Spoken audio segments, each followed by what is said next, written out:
And Ed Bloodsworth.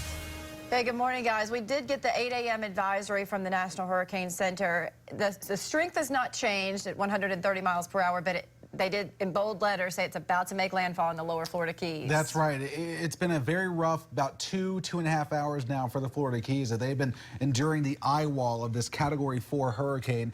As we mentioned, no change into the winds, and we've also... we're looking right now again at Irma. I'm going to actually have now head over to Max Defender because now we've just since we've been on the air talking to you seconds ago, a tornado warning for Polk County. So We'll switch this on over to show you Max Defender 8. So if you are in the Bartow, Fort Meade area, there is a tornado warning now, and we've told you this all day long, that in these rain bands, as they circulate around Hurricane Irma, they will have embedded tornadoes in them, and the National Weather Service is the one that's issuing these warnings. Yeah, this storm is located 8 miles southeast of Bartow. The movement is west at 30 miles per hour, so it's a quick moving system. Let's go ahead and actually put a storm track on this. We'll actually sort of pinpoint where the worst of this system is. We're going to show the velocity, and it's not a very strong velocity signature here, and that's not what we expect, but it's These are very small.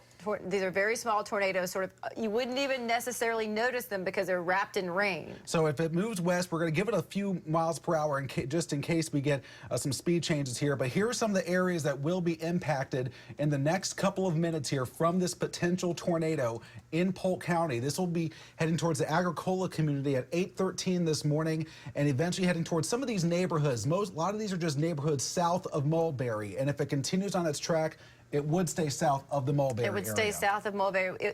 I doubt it will hold together, but if it did, it would be basically heading toward the Hillsborough County line. But at the moment, what you're going to feel and hear is some, strong gusty winds right around US 98. The homeland community right around, what is that, County Road 640? Yes, it looks like the circulation is right along 640 right now. It's approaching the intersection of Highway 98 and 640. Again, heading towards the Barcola community south there in Agricola. We'll go ahead and remove this storm track for a second here and just to pinpoint some of the areas here and try to find some of the roads here. So there's US 17. An old homeland road as well. We'll go ahead and draw this out. Here's Highway 98. US 17, and then this is County Road 640. The circulation, we'll move this back over, is embedded within this area of rain, and that's what we got to concern about. You're not likely going to be able to see this because it's likely a rain-wrapped tornado if we actually do have a tornado. And there were already very strong winds because this is already a rain band around Hurricane Irma, and this is going to be the case. We will probably have numerous tornado warnings between now and tomorrow morning. It's the nature of a landfalling tropical system. And what you're seeing here is our shear rate product. We only use this really when we talk about areas where we may have tornadic activity. So when we start seeing these areas of green pop up, that's indicating of weak wind shear. And that's, in this case, an area where a tornado could be at this point. So with this situation, so if we were to actually show you this, this is County Road 640 and near 80-foot road. This is mostly a rural area here, but again, it's heading towards that 98 corridor, which we know there are some buildings and some structures within that area. So this is a tornado warning. It is in effect until 8:30 this morning, so half an hour from now. 30 minutes from now. And it will stay south of Mulberry.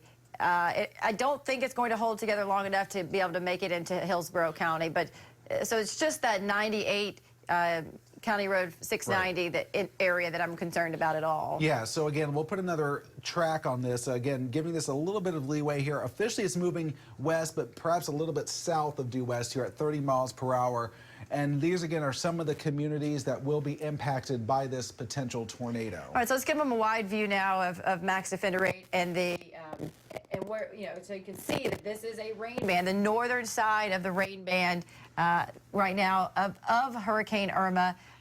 This has been bringing extremely heavy rainfall to the Highlands County community, the DeSoto County community, Northport, getting some heavy rain now, but this is that northern side of that rain band that has produced the tornado warning. That's right. So again, we're looking at some rain rates in excess of 4 to 6 inches per hour. at this time, and again, torrential downpours, and within this area we could again, see the potential for some tornadic activity. And these tornadoes that we're talking about here are very quick spin-up tornadoes.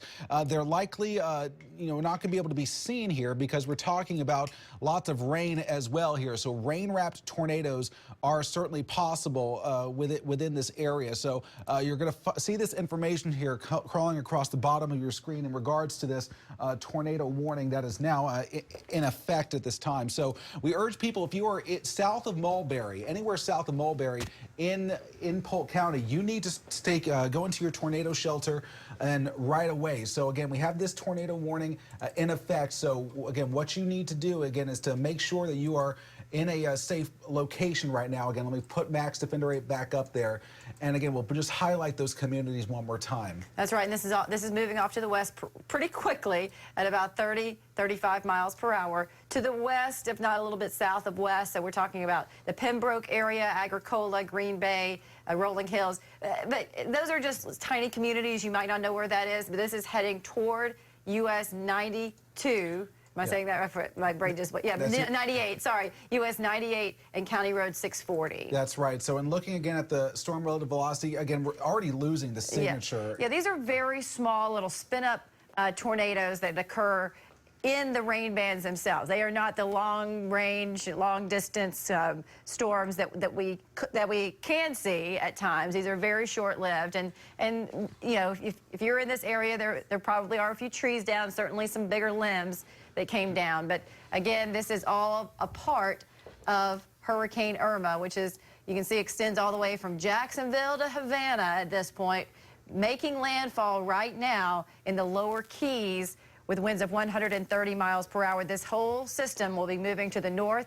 As it does, those outer rain bands will become the inner rain bands, and the inner rain bands become the eye wall, and everything gets worse as that happens. So that threat of tornadoes will continue here. Again, we always got to include that with tropical systems, so we're going to continue to track this. But again, these weak spin-ups will certainly be an issue as Irma continues to move north across our state. Yeah. Wow, that really put it in perspective that it stretches from Jacksonville, Florida, all the way down to Havana. Yeah, we knew it was massive. We knew it was going to be bigger than the width of the state, but to look at the height of it, that is it's big. Oh my goodness. All right, guys, thank you so much.